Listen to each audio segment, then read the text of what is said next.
Hi everyone and welcome to CTJ Day 2017.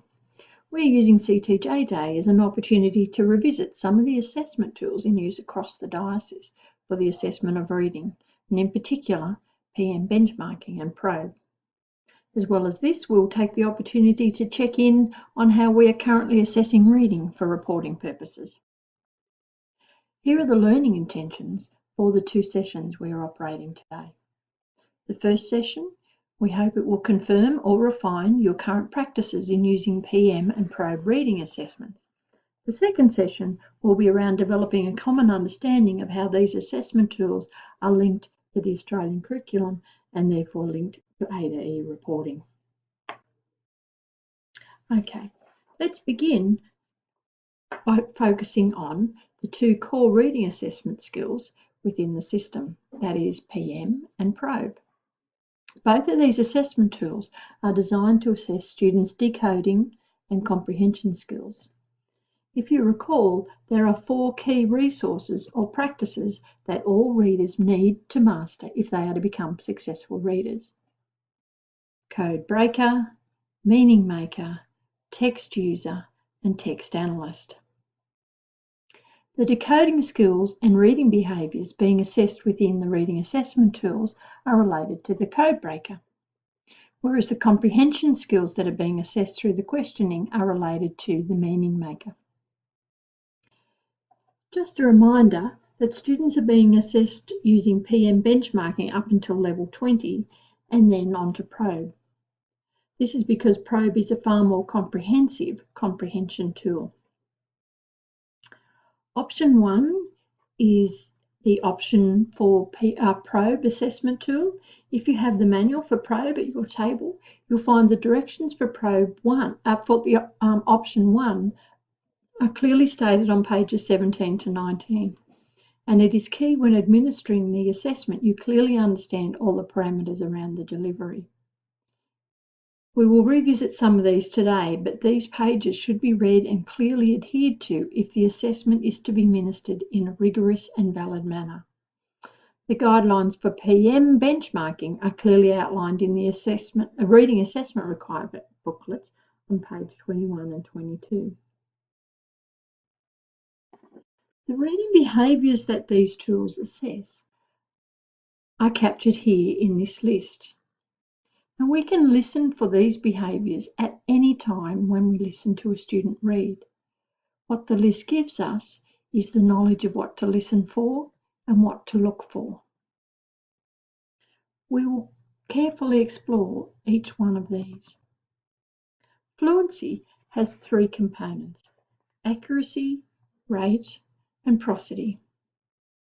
Fluency is a key contributor toward independent and successful reading. It's clearly researched that when a student's lack of fluency often impacts on their comprehension. Firstly, let's look at accuracy. Accuracy is the ability to effortlessly and automatically record words or to draw on a range of strategies to quickly and accurately decode words. When students have to spend much of their reading time arduously decoding words, then their working memory is taken up by this task, and there is little room left for making meaning of a text. Rate is the speed and fluidity a reader uses as he or she reads a text. However, fluency, of course, is not just about reading faster, as we don't want students to equate good reading with speed reading, as this too can impact on their comprehension. Good readers, in fact, know when to slow down. They slow down when trying to regain meaning, when trying to problem solve a word, when the text itself is unfamiliar and the vocab is unfamiliar and there is complexity in the sentence structure. Reading rate can be calculated in this manner. You can time a student for 1 minute, and then you count the number of words a student reads, subtract the number of errors, and this creates a word count per minute. It's a very easy way to be able to compare students' fluency. From Year 2 upwards, students are actually able to do this for themselves to calculate their reading rate. The third area of fluency is prosody, more commonly known as expression. Prosody refers to a student's ability to read with expression and to read that sounds like talking. It includes a student's ability to appropriately vary the pitch of their voice to make meaning. It also includes the student's use of punctuation. It is through punctuation that an author indicates to a reader when to pause or stop or read naturally. Phrasing, on the other hand, is a reader's ability to cluster a group of words together before slightly pausing. A skillful reader does not pause randomly or after every 4 words. Where we pause actually helps us to create meaning. Noun groups and verb groups are key strings of words that need to run together to make meaning for the reader. If a reader pauses randomly, all meaning can be lost.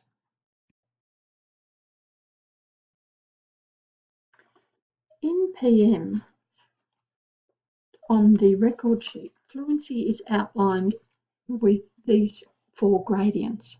I'll just give you a minute to read through them.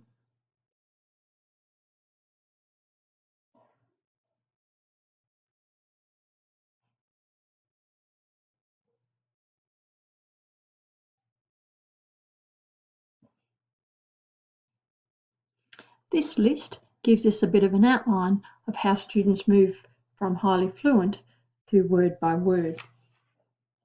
In probe, fluency is indicated in this way according to speed and hesitation. There are 6 assessment points from high to low on which you mark the student's speed and their hesitation. Do be careful, sometimes high is on the left-hand side and sometimes high is on the right-hand side. So just double check that when you're filling that out. These are the other 5 areas, 5 reading behaviours that we look for within PM benchmark. Self-corrections, repeats, omissions, deletions, and word errors. These are commonly recorded within a PM benchmark. It is expected that the same conventions are applied to a probe assessment. And although technically probe is not a running record, it is key that these types of reading behaviours are recorded on your probe sheet, as they provide so much information to you as the teacher around the strategies a reader is using or what they need to learn next. In the early parts of probe, there is actually a section left on the right-hand side for you to include any notes, and there's also room between the sentences to be able to tick and record the types of errors that students are making. On the next few slides, I've included a few of the conventions for everyone's reference point. However, I'll just flick through them. I just want to reinforce the fact that they form part of the probe assessment and not just the PM assessment. Those of you who are used to doing PM will be very familiar with all of these, but I thought, as I said, I'd include them here in case you weren't familiar and you have a record of them. Simply the tick above each word for accurate reading. You write a substitution above the relevant text. You can put a little caret in there. An omission is marked by circling the relevant text.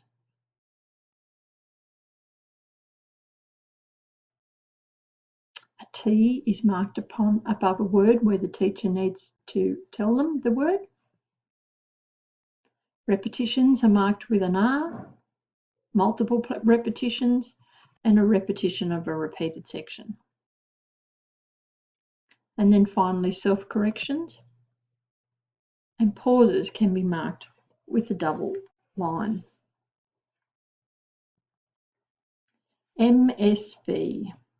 This is another area of a PM benchmark that is really key in helping us to identify what skills a reader can use. Take a minute right now to discuss with your neighbour the meaning of the 3 letters MS B.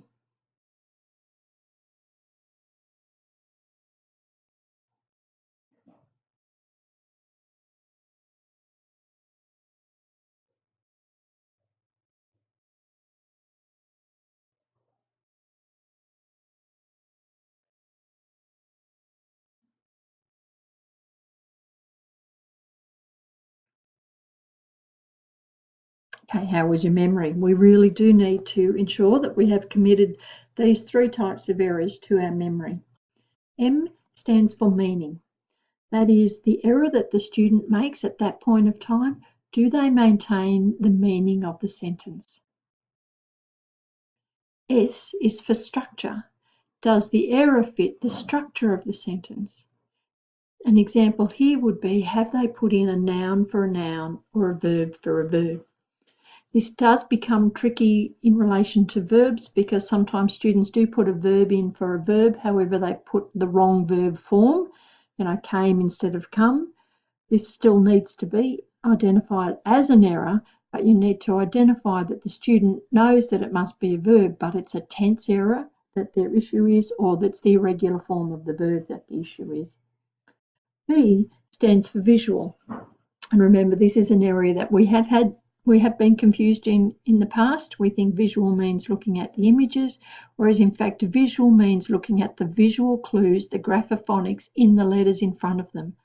Has the student used the initial sounds, the middle sounds, the final sounds to help them decode a word? Okay, the second part of both the assessment tools, of course, is comprehension. PM assesses literal and inferential comprehension questions, whereas probe has literal, reorganisational, inference, vocab, evaluation and reaction. These are clearly explained on pages 23 to 29 of your manual, and I would suggest that you have a really good look at these. But I will very simply outline them for you right now, because these question types are closely aligned with QAR. So for a minute, just tell the person beside you what are the 4 types of QAR questions.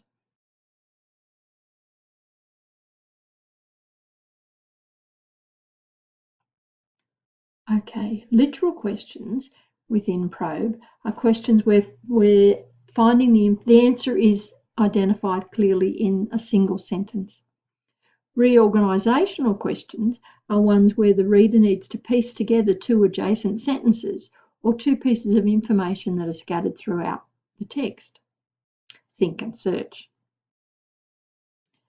Inference are simple inferences. The relevant information is not widely scattered, and it's not directly stated, but it can be found quite simply. Vocab questions are questions that help to identify if a student can determine the meaning of an unknown word. These words, the meaning of these words is always able to be found within the context of the sentence itself. Evaluation is a complex inference, where relevant information to draw the inference can be found in the text, but it's more widespread. And finally, reaction is the text has to form. Reaction is the time a student is able to express an opinion based on the information given in the text. So it is an on my own, however, the information must be within, the reader must draw the knowledge from the text to be able to answer that question. Okay. In your package is included a few samples of some well-recorded or not so well-recorded PM benchmark assessments and probe. What I would like you to do to end this session is, in a small group, just have a look through these and clearly identify what must be included in a well-completed PM or probe assessment.